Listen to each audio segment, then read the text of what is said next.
Mga idolo, napanganga si Paul Pierce kay Nikola Jokic. Imagine this, 10-game winning streak na ang Denver Nuggets. At sa gitna ng run na ito, si Jokic ay nag-a-average ng triple-double habang nangunguna pa sa assist at rebound sa buong liga. Hindi ito normal, hindi ito basta superstar performance. Ito ang klase ng laro na nagpapatigil sa mga NBA legends at napapailing sila sa galing. Kaya ang tanong ngayon, ito na ba ang patunay na si Jokic ang tunay na best player in the world ngayon? Sa video na ito, pag-uusapan natin kung paano niya ginagawa ang halos imposible sa NBA, kung bakit pati si Paul Pierce ay napabilib, at kung bakit lalong lumalakas ang argumento na si Jokic ang pinakamagaling na player sa planeta ngayon. Hello guys, welcome! What's up mga idolo? Welcome back sa ating channel. Sa NBA, mahirap manalo ng sunod-sunod na laban. Pero ang mas mahirap, ang maging dahilan kung bakit nananalo ang team gabi-gabi. Sa kasalukuyan, ang Denver Nuggets ay may 10-game winning streak at halos lahat ng laban na iyon ay umiikot sa iisang tao lamang, si Nikola Jokic o mas kilala bilang The Joker. Habang ang ibang superstar ay nakapokus sa scoring, si Jokic ay parang isang buong offensive system na nag-iisang gumagalaw sa court. Sa bawat laro, makikita mo ang perfect passes, smart decision making, clutch rebounds at effortless scoring. Parang chess master na naglalaro ng basketball. At ang pinaka nakakagulat, triple-double average pa siya habang ginagawa ito. Hindi lang siya naglalaro ng maganda, kinokontrol niya ang buong laro. Mga idolo, kung titingnan natin ang stats ni Jokic ngayon, parang video game numbers na. Halos gabi-gabi ay nagpo-produce siya ng 28 plus points, 13 rebounds, 11 assists. Ibig sabihin nito, hindi lang siya scorer, hindi lang siya rebounder. Siya ang playmaker ng team kahit center ang posisyon niya. Sa modern NBA, halos walang big man ang kayang gawin nito. At dito nagsisimulang lumabas ang isang pinakamalaking tanong. May nakagawa na ba nito sa ganitong level? At dito na pumapasok ang reaksyon ni Paul Pierce. Ayon sa kanya, there's a better chance of scoring 100 points in a game than leading the league in assists and rebounds. Ang ginagawa ni Jokic ngayon ay sobrang rare sa NBA history. Imagine mo ito, isang 7-footer na center ang naglilid sa assist, dominant sa rebound at kayang mag-score kahit kailan. Ito ang dahilan kung bakit napapailing ang maraming NBA analyst. Hindi lang dahil magaling si Jokic, kundi dahil iba ang style niya sa lahat. Walang flashy athleticism, walang explosive dunks, pero sa dulo ng laro, siya pa rin ang panalo. At mga idolo, isa sa pinaka-underrated na bagay kay Jokic ay ang basketball IQ niya.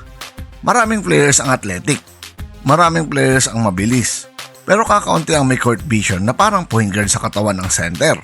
Sa bawat possession ng Nuggets, mapapansin mo na parang alam na niya ang mangyayari bago pa ito mangyari. Kumbaga sa One Piece para siyang may observation hockey. Pero may advanced reading ng defense. At kapag nag-collapse ang depensa, isang mabilis na pasa lang, easy basket na agad para sa teammates niya. Ito ang dahilan kung bakit napakataas ng assist numbers niya. Pero bago tayo magpatuloy mga idolo, kung mahilig ka sa NBA stories, analysis at latest basketball updates, siguraduhin mo mag-subscribe sa channel at pindutin ang notification bell button. Dahil araw-araw natin pinag-uusapan dito ang pinaka-interesting na kwento sa NBA. At ngayon, balikan natin kung bakit lalong lumalakas ang argumento na si Jokic ang best player in the world. Kapag pinag-uusapan ng best player ngayon, maraming pangalan nang lumalabas tulad ni Giannis Antetokounmpo, Luka Doncic, Joel Embiid. Pero may isang bagay na lamang si Jokic, ang consistency. Hindi siya nawawala sa laro, hindi siya nagiging liability, at halos gabi-gabi ay nagbibigay siya ng impact sa lahat ng aspeto ng laro. Points, rebounds, assists, leadership. Ito ang dahilan kung bakit maraming analyst ang nagsasabing si Jokic ang pinaka-complete player sa NBA ngayon. Pero mga idolo, ang mas nakakatakot dito, hindi pa siya mukhang nagpapakita ng buong effort. Madalas parang chill lang siya sa court. Walang drama, walang ego. Pero sa dulo ng game, triple-double na naman. Ito ang dahilan kung bakit maraming fans ang nagsasabi na si Jokic ay one of the most unique superstar sa NBA history. Kung magpapatuloy ang gantong performance ni Jokic, hindi na lang MVP discussion ang pag-uusapan.